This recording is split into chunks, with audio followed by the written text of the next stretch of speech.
Hi, my name is Tim Alagushov, the founder of IRBIS Air Plumbing Electrical and Snow Leopard Marketing. In 2019, me and my friend Vadim, we started IRBIS HVAC, a local heating and air conditioning service provider. And by the end of 2025, we crossed almost 20 millions in sales and revenue. Just two of us without any business experience. In this masterclass, I'm gonna share with you 9 things that worked for us, exactly what we did, what didn't work, and what almost killed us 3 times. This video will be very helpful if you are about to start your home services business, or if you're stuck between 500 and 5 million and looking to ways to grow, and for someone who is not looking for motivation and looking for facts and truth. The first step before you start anything, you have to make sure that your mind is at the right place. Entrepreneurship, building a business is, first of all, it's not about being a boss. It's not about building financial freedom and be the owner of your own time. No, building a business, first of all, is building a system, an organization, an entity where 2 groups of people are working with each other. First, your employees and people who work inside your business, and this is a place for them to make money, grow their careers, and feed their families. And the second group, people to get their service in the best way with the best satisfaction. This is the first thing that you should know. By building a business, doesn't matter what, you're building a structure and organization. You will be the first to work, you will be the last to live, and you will be last to eat. Being an entrepreneur, it means building systems, solving problems. If you don't like solving problems, if you get triggered when people complain, when they don't like something, when they are unhappy, if you get mad, this is not for you. Entrepreneur is the one who solves the problems all day long. Of course, at some point you will get where everything is good, people are working, everything is running. But for the first few years, you will work 12 to 16 hours a day without weekends. Just be ready for that. The financial freedom usually comes after, well, I would say at least 5 years. Before that, be ready to survive and get through the hell sometime. Another important thing is that when we started, we didn't have any plan B. We had one goal, to build a company and get it to the successful point. We didn't have like fancy plan, we didn't have great marketing strategy, we just started. But what was main thing, we didn't have any other plans. We just had one goal. And if you or your business partner have other projects or have other priorities in your life, I do not recommend you to start. You need to completely focus in one direction and give everything you have to get there, because it will get really hard. And if during that time you cannot allocate your resources and dedicate your energy and yourself completely, it will be very difficult to get to the success, because this is exactly what saved us. We had a point, we didn't have any leads, we wanted to kind of break up and stop the business. I was working overnight to find new channels to get the leads, and I found them. Next day after that situation, we got a lead and we sold 20,000 job. Another case, we were almost broke. We didn't have any money to pay our employees, and we were able to get them. And only through hard work and full dedication, you will be able to get through these moments. Next step is how to actually start. There are multiple most important part of any business or any company, and they are product or service. That will be customer service, marketing, then sales, accounting, finance, and HR. There are maybe a little bit more, but I would say there are 5 major directions. And whether you're starting by yourself, you do have a business partner or whatever, you have to make sure that you're covering all these 5 things. So when me and my friend started, he was a technician, so he was responsible for the service and sales. I was responsible for marketing, customer service. And for HR and finance, we subcontracted. So in the end, we had all these things covered. Maybe they are not in the best and not in the perfect shape, of course, when you just start, but you have to keep them on a certain level where you actually can continue working and grow. The best case is when you have 2, maximum 3 people covering all of these areas. The next, of course, is you have to get a license, and you need to know whether you are starting S Corp, C Corp, LLC. You should know all structures, the way they work, in which scenario you need to choose which type of corporation. You need to know how to get your business license, and of course you need to have a good broker for insurances. There are a bunch of insurances there: general liability, workers insurance, auto insurance, umbrella. There are a lot of them, there are a lot of different requirements, and there are a lot of tricky workflows that you need to follow in order to successfully close your business and calculate your prices for future. And of course, learn about labor laws by yourself. This is actually one of the biggest risks that you may have in the future. Wrongful terminations, unpaid hours, if you allow someone to drive further than legally is it allowed, all these things can kill your business. Make sure that you learn labor laws and other than your license, and how to handle any cases with the CSLB, with the state license board. Make sure you nail them and you know them, because this is very, very important. One more important thing: when you start, get a coach. Get a coach for something which is most important for you personally. When we started, we had great coach Joe Crisara. He was our sales coach, who was coaching our salespeople, service technician, on how to build option, how to build communication with customers, and how to actually do sales and close the job. And he elevated our service and sales immediately. So I highly recommend you to get at least one close coach who will actually train and work with you. Not just someone who you will watch videos, but actually someone who will be close to you, who you actually can call and ask difficult questions. It will get hard, so you really need to have some support down the road. Step number 3 is to develop your unique service. So you need to clearly know why you're entering the market. You should study the market. By the way, I have a great marketing course that helps you exactly how to do that. I'll tell you in the end of the masterclass. But you should develop unique service.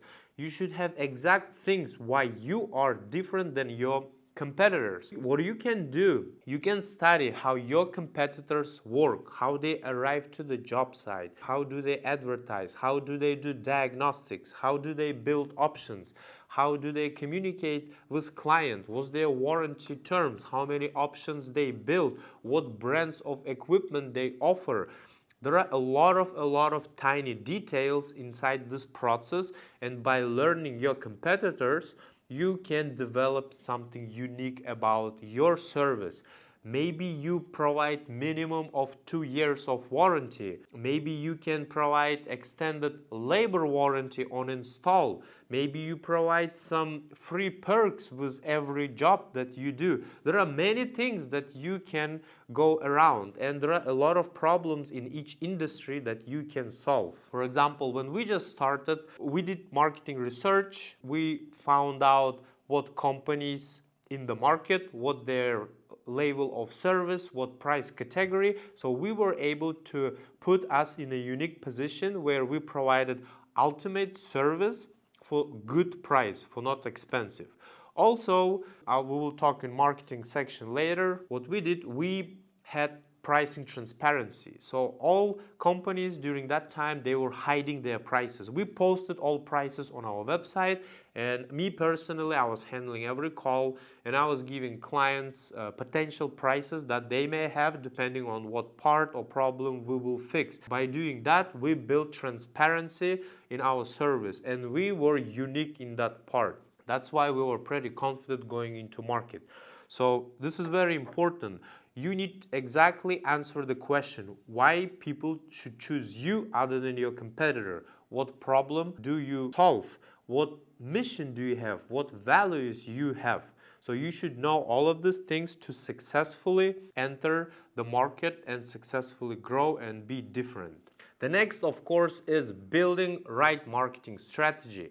I believe today marketing strategy is the most important for home services. The market is crowded. There are a lot of companies, and there are a lot of companies looking like they look like each other. You can't differentiate them. If you want to grow rapidly, you need to use disruptive marketing strategy. This is exactly what we did. And I highly recommend you to read the book Purple Cow. So what we did differently, we disrupted the market. First of all, we had transparent pricing policy. We posted them on the website when everyone was hiding them.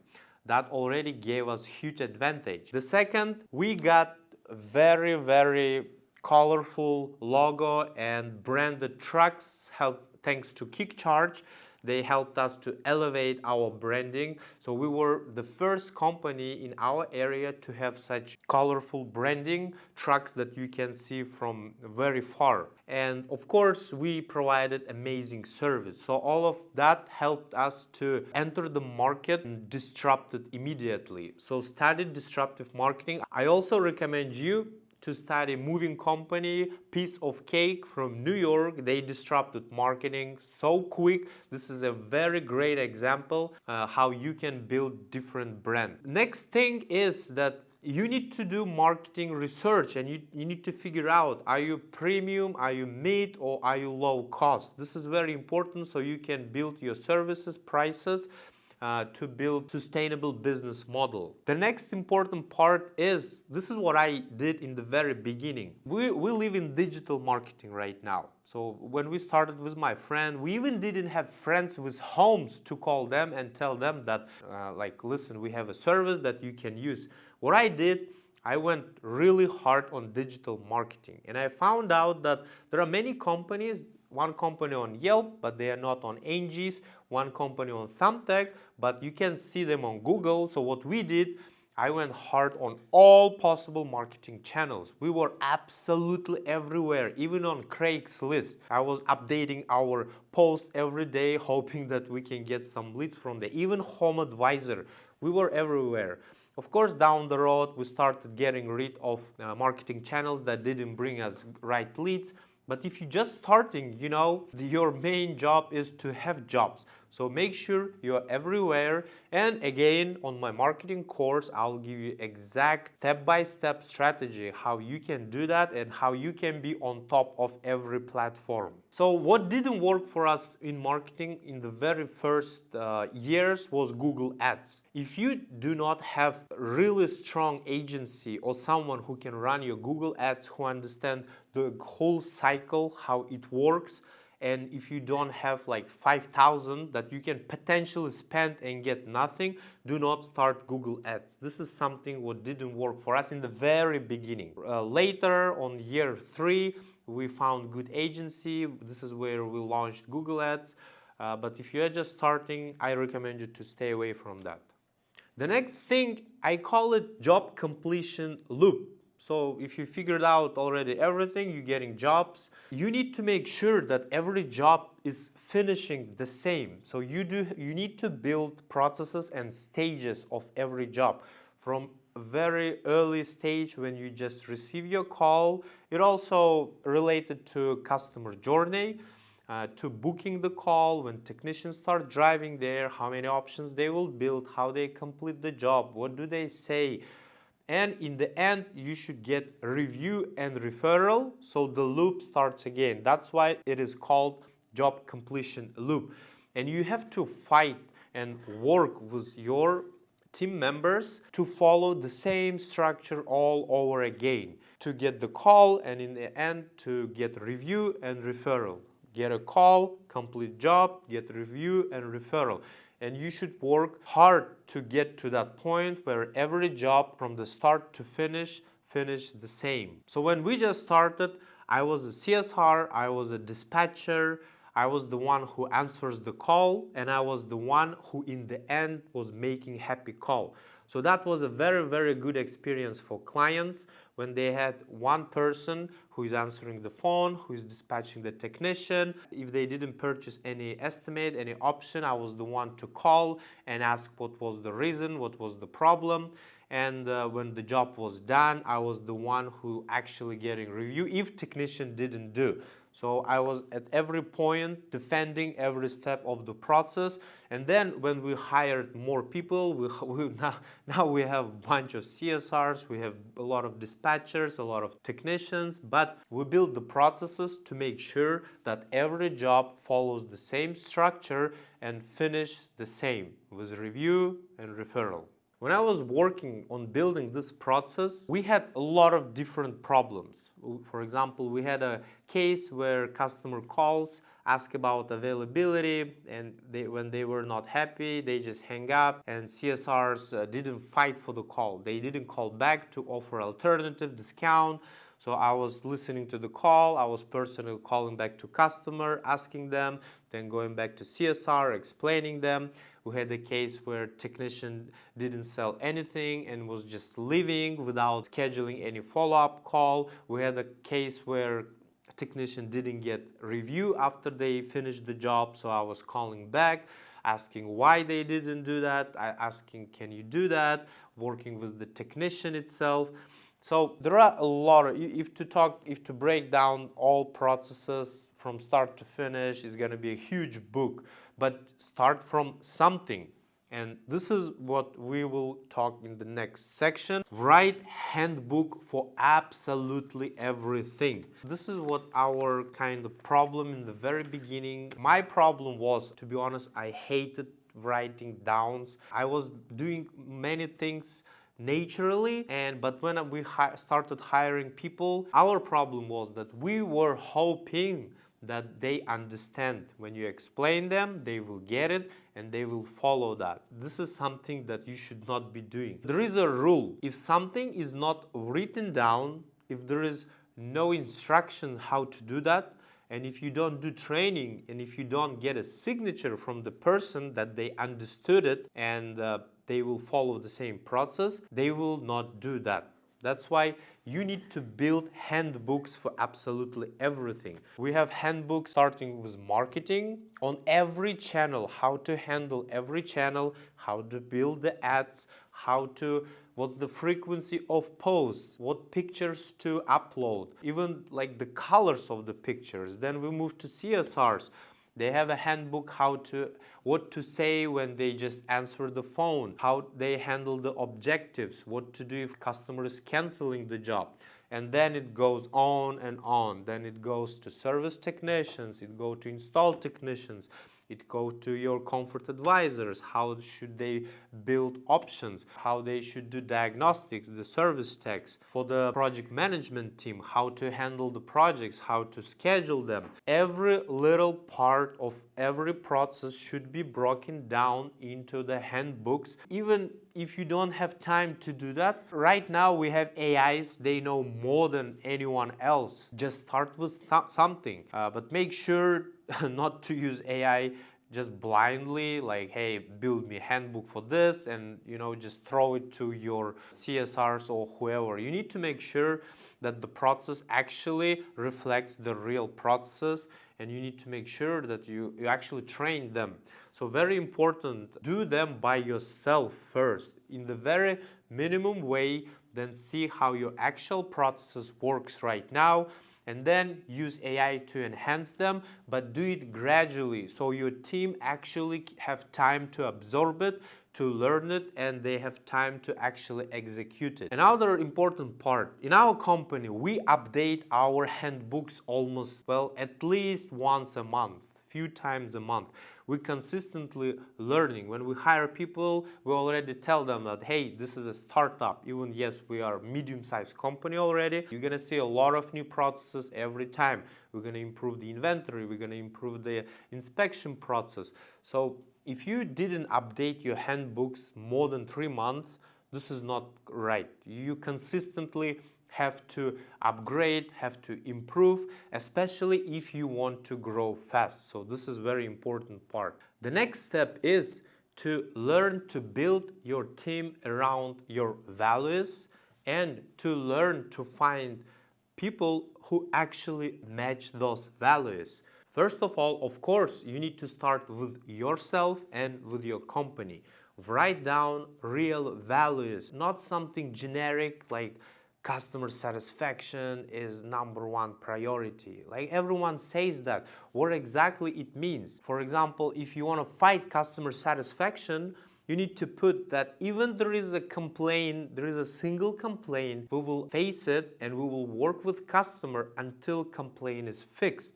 This is what means real customer satisfaction. For example, in our company we have a value, flawless finale. It means that we complete every job per highest standard. And if something is wrong, if something is not taped properly, if something is not connected properly, we go back and we fix it. And you should create a list of real measurable values that reflects you, your company, and learn to hire same people. For example, for customer service, for customer care, when we interview, we carefully read the psychology of people and we try to understand, is this something who actually be worried about other people?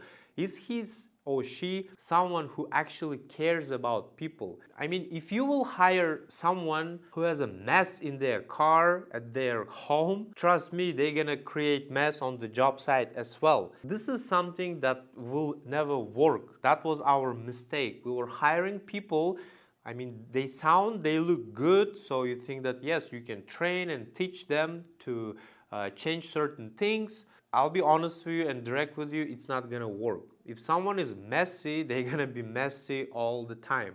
So try, and like in different parts of the company, depending on the position, there are different priorities, values. So you need to learn to read people and to hire people who actually, they already reflect those values. And in order to get to this level, you need to have entire workflow. You need to have proper process of hiring. And I'm not a professional HR, but I do interviews. But good HR will help you with that. They will have first resume screening process, background check, then they may have some psychological tests, then they may contact their previous owner, then they do personal interview, then they potentially do some other tests. So make sure that you have built proper workflow in order to meet this goal of hiring people who will actually reflect the values of your company and who will match it. I'll give you 5 values as an example in our company. One of them is environmental care. This is very important, especially being in home services. What we do not use plastic bottles when we go to clients' home. We provide our employees with branded bottles, so they will fill out the water in the office and then they go to client. One of the signs the person cares about environment, they're gonna turn off the light when they leave.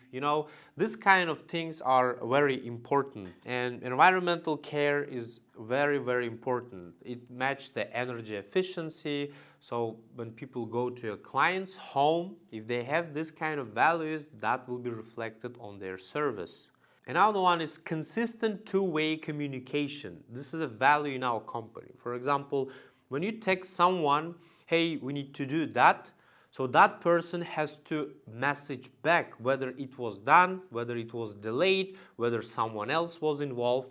There is no message that should not be responded. Even in the chat where the flood is going on, where people post a comment, this happened, hey guys, please check it out. We always train people so they respond back for peace of mind and to keep all of us accountable. The next is mastering skills. We do trainings every week, meetings with every department to master not only your major skill, but other secondary skill, the soft skills that around. This is very important. There are people who prefer to learn something and just be on the same pace, but in our company we're consistently mastering all skills that we need to complete the great job and just be great human beings. The ultimate care, customer care, I already explained. If there is a complaint, we'll fight until customer is happy, until resolution is achieved. All our 1 stars that we have,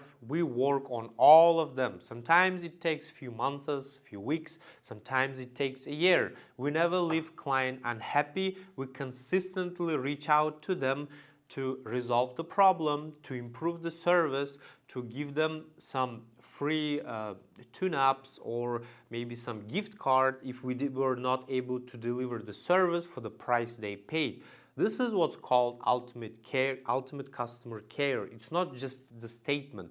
You actually need to have processes to prove that. And another is being on top of every aspect. It means that your car is clean, you arrive on time, you build options as they're supposed to be, you never root, you always on the meetings, you always do training. So we are the place for people who actually enjoy to master all of these aspects, whether it's a car or whatever. So this is an example of how we handle the culture and build values. Step or principle number 8 is to know your numbers. Remember that the purpose of business is to make profit. Of course, in the very beginning, it's going to be very, very difficult, but profit is a sign that your business is actually healthy. In order to get to that, you need to track everything. There is an important rule. What gets measured can be improved. At our company, we track everything what's possible. Amount of calls, amount of leads, booking rate, cancellation rate, sold rate, cost per lease, cost per job booked, cost per job sold. I'm not talking about all other numbers. There are thousands and thousands of numbers, and you need to learn eventually to track all of them. Just start with something and just continue working on all of your reports. Every time you are running the report, think what else you can include the next. That's a very difficult process. It takes a lot of time. It takes technologies, it takes people, but make sure you are on the goal. First of all, to learn the numbers you need to track and start actually tracking them. The point is not just be profitable. Again, profit is a sign that your processes are actually healthy, that your business is working properly.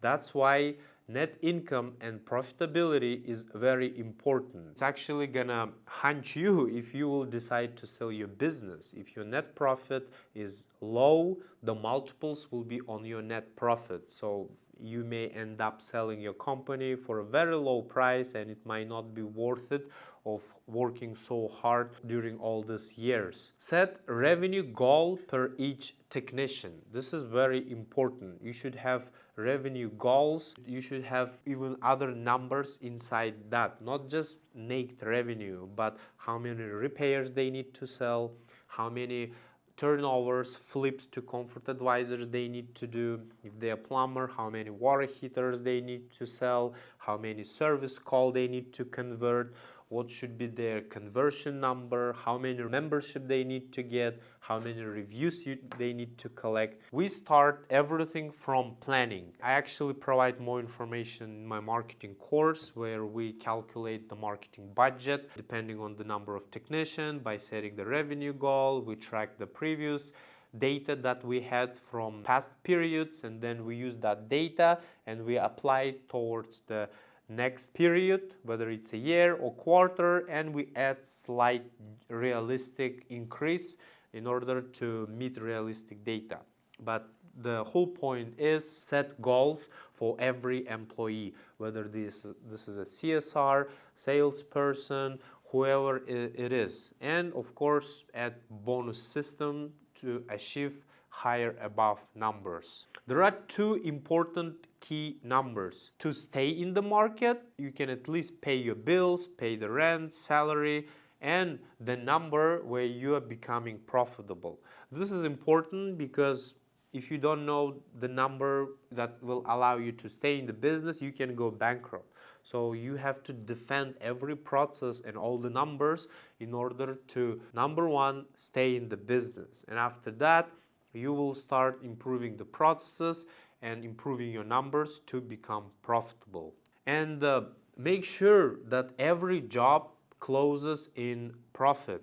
There are different type of jobs in home service. It can be maintenance. Maintenance also has its own goals, such as converting into members. There are installation jobs, service jobs. So for example, in our company, for installation jobs, we have at least 50% gross margin target. And in the end, we strive to get to the 20% net income. Right now, we are not at 20. Right now, we are above 15, above 10, somewhere around there. But our eventual goal is to get to the 20% net income. This is where you will see successful multiples. This is where you can get attractive offers eventually to sell your business. One of the biggest mistakes in our company was, in order to track the numbers, we didn't set up our inventory from the very end when the company was small and it was pretty doable process. Inventory is one of the most difficult part of the entire business. So that was our number one goal, why we didn't generate proper profit in the very beginning. And then the company became so large, it became so hard to do that. So we are still in the process of improving our inventory count, all inventory process. We do have it now, but that was our biggest concern, biggest issue, why our numbers were messy. So make sure that you focus on your inventory from the very beginning. Step 9 is to scale, but with the repetition and only when the system actually works. That was our problem in the very beginning. We were scaling as soon as we had new technician, as soon as we had enough leads. We almost had pretty much a lot of leads, but we had always issues getting right technicians. So as soon as we get technician, we get a new van, but with broken processes, with the inventory that didn't work. And eventually we were kind of not really doing what business is supposed to do, not generating profit, and we were getting more problems. We had to work hard. That's why make sure to scale only when the numbers are going good, processes are working well, and you really can measure that the new technician with the new van can follow the same process and they will actually grow your business healthy. Why this is important? You know, it's like imagine adult person falling to the ground. Because they are heavy and tall, the fall will be very painful. But when the kid is falling, I mean, you know, they are light, it's not gonna hurt them much, right? I mean, kids fall and nothing.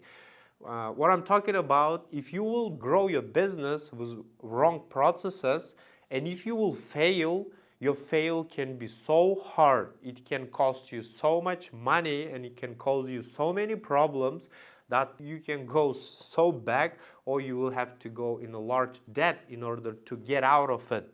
That's why you have asymmetrical risk by growing fast without proper processes. Yes, you can get good success, or you can go down in the same direction but opposite. That's why make sure that your technicians now, they go through a training process, they go to the job site and they close the job with profit, they get 5-star review. And when this process works, when your financials are healthy, by having a good accountant, you actually can predict, like, listen, wow, now we're getting extra money that we can afford new technician, new tools, new vans, and your marketing can inject more money or cover a little bit more area. And this is where you actually start growing. You add one technician, one van, more leads, they are closing well, your CSRs can handle those leads, they are not overwhelmed, they are trained to absorb new volume, or if you get new CSR, they actually can keep the same quality as other CSRs and they can keep the same booking rate, customer satisfaction, your dispatcher can handle new people. So that's why this is very important to scale and grow when the processes are in place. If I would start, from the zero, of course we didn't have all this knowledge when we just started. Yeah, we did a lot of things, not as I'm saying now. That's why it's masterclass, where I'm sharing things that didn't work, and what I would do differently. So if I would start from the very beginning, of course I will be focusing on running small team in the best way possible before growing the team, because the business that maybe makes 5 million but makes 1 million in profit is way better than the business that makes 10 million but makes only 500,000 in profit. Because the business with 5 million revenue and 1 million profit can be sold for 10 million, and business that makes revenue 10 million but makes only 500,000 in profit will be sold 10x only for 5 million. So there is a 2x difference. That's why it's way more important to grow the company when you are profitable, when your processes well, so you do not face situation where many people cause a lot of problems, bring you more insurance claims, bring you a lot of one-star reviews, and bring you unprofitable jobs where all these problems like a snowball will start growing and can potentially kill your business. That's why scale by repetition when system actually is working.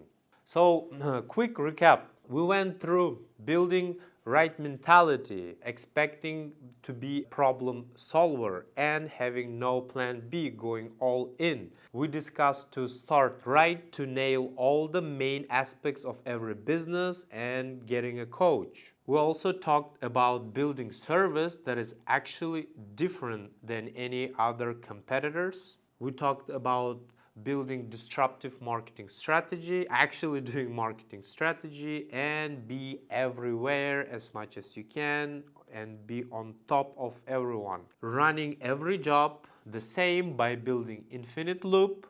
We talked about writing handbooks for every single process, and if someone didn't do something and you didn't provide them instruction and training, that's your fault. Learn how to hire people that naturally reflects your values and the system to train them to consistently improving them. Also, knowing your numbers to have ultimate goal to be profitable on every job, and of course to scale when the system is running properly.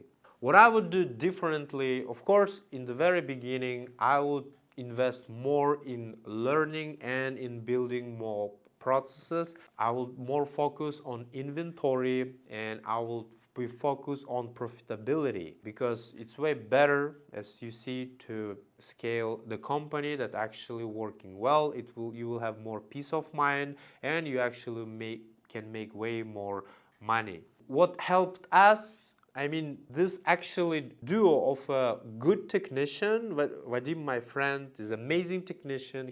That's why I went in this business with him, and my knowledge in marketing, and the fact that we were learning consistently. We were learning, improving a lot of things all the time, and fighting for ultimate customer satisfaction with our marketing strategy helped us to grow pretty quickly. This is why we are here right now. And if you want full breakdown how actually to build the marketing strategy for your business in your area with your competitors, I built advanced home services marketing course from 0 to 20 millions, where I describe step by step, where we will dive in very deep into marketing, and I will explain you within 15 models how to build the strategy and how to nail all the aspects of the marketing, including Yelp, search engine optimization, Google Ads, direct mail, everything, social media, viral content, paid content. And while you're watching, you can get exclusive discount. So please get it. I truly believe this is the only available educational content exists on marketing from someone who is actually a marketer with bachelor degree in marketing and who actually built home services company. And I'm pretty sure you will be more than happy, and this course can save you millions in ad spend and can bring you millions in your future revenue. Thank you so much for watching this. I hope it was really helpful for you. If you liked it, please like, share, leave your comment. If you have any questions, you can contact me. I'm everywhere on all social medias. My name is Tim. My full name is Timurlan Alagushov, and I wish you all the best. Bye bye.